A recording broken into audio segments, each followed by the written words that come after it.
What's going on, guys? Way from Revolution here with Claude Kreitzer, co-founder of Armstrong, right? Yeah. And he's also the watchmaking dude behind Armstrong, right? Yeah, that's true. So one of the things that I really like about Armstrong is this whole approach towards resonance. In 2016, they came up with a watch related to resonance, but with an all different solution. So I think by that point, we've seen different watches.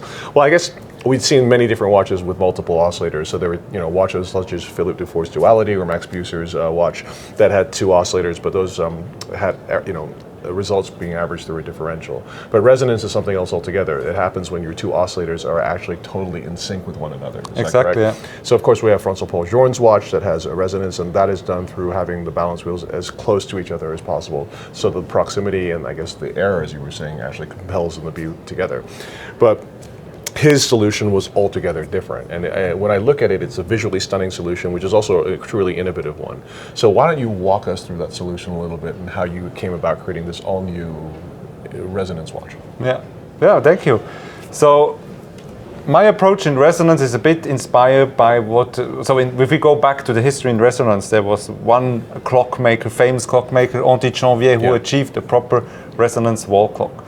And Henri Janvier said, by sharing the suspension of the two pendulums, I achieved resonance. And this is something where during my education as a watch, when I become a watch technician in watch restoration, I did some research on resonance clocks and got influenced by this sentence of sharing a suspension of two pendulums. And what we achieved in Armstrong, we share the suspension of the two hairsprings. So actually we add a third frequency, which is the resonance clutch spring, and we bring the two balance beating perfectly in synchronization. So what you'll see there is very interesting. Well, I'm sorry to ask you this, but you're going to have to go as close as possible right here.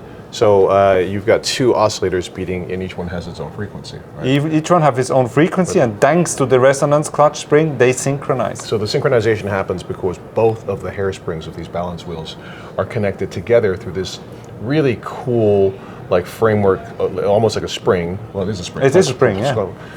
And that's called the clutch spring. So I guess it'll be easier for us to show it to you on the model here, and then we can go back to the watch.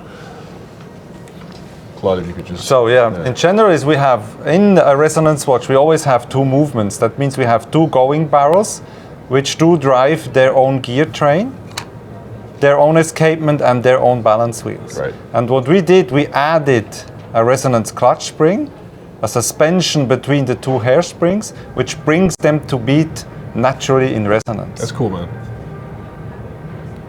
So let's go back now to that, and you can see what we colored here. That's colored here in blue. You can look at that here, and it's just a sort of really fascinating, sort of sinuous and kind of curving spring that has a multifunctional clutch mechanism, because we have to guarantee the opening and the closing of each hairspring. Right. So we don't want to change their natural form. Yes. But we also allow them to move, which they're not supposed to move. So because the stud normally is fixed. Yes. So what we had to consider is with bringing them in a flexible suspension system that they do not change their character. Yes. And that was the very, very difficult part of doing the resonance clutch spring. We discovered resonance between two balance wheels. I mean, it was 2014, and it took us almost 2 years to finally have a proper a connection in between the two hairsprings. Super interesting. So it's not obviously this solution is not based on proximity.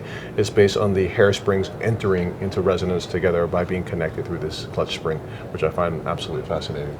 Out of curiosity, what does a watch like this cost? So starting of our resonance collection with the pure resonance is 50,000 Swiss francs, and this one is called the mirrored force resonance, is 55,000. Actually very reasonable. Well done, Claude. Thank you. So Claude, let's go from there to the next to watch. the novelty. Indeed. So he wanted to create a sports watch for himself. That's true. I'm quite a big sport guy. So what do you do? Mountaineering.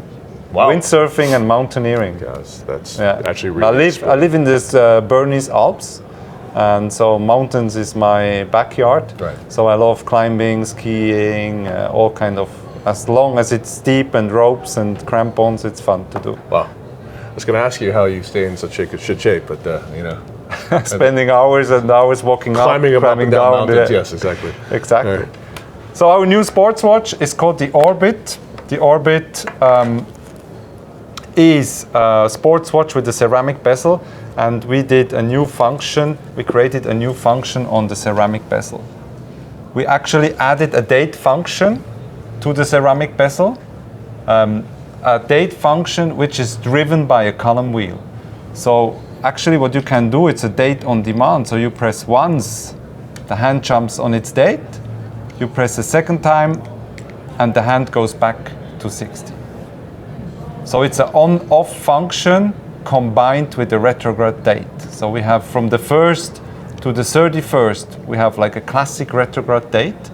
But the fact that we use an off-center dial, so the dial would, the date hand would actually cover the off-center dial, and the off-center dial is already not easy to read the time because it's quite small, and having a pointer date going through the dial would make the whole time reading even more difficult. This is why we thought, okay, it's important to have an on-off function so that you can press, it indicates your date. Once the date is on, you can also have the date moving during midnight just to the next date. Or you say, no, it's much cooler on a sports watch to have the pointer date at 12 o'clock. And so the solution that Claude came up for this is really interesting as well. So essentially there's a snail cam in there, which makes one a revolution every month. And basically there's a lever that attaches. It's kind of like an equation of time cam, right? Exactly. You know, so then there's a lever that touches the cam to tell you what day day you're in or date you're in. And he created a system for just lifting that lever off when you're in the off position and putting the lever back in instead, right? Yeah, true. Very cool. Exactly. Amazing. Water resistant? It's 50 meters. No, but would you wear this when you're climbing mountains? Honestly, Yes. no. Don't wear it when you're climbing mountains. but it's a cool watch. Other than that, It is, yeah. yes. No, it is definitely a cool watch. Yeah. What do you wear when you're climbing mountains? Garmin. Nah, I guess that's it. All right. Thank you, sir. It's a Thank pleasure you. to meet you. Very We'll see nice to meet you. Sorry.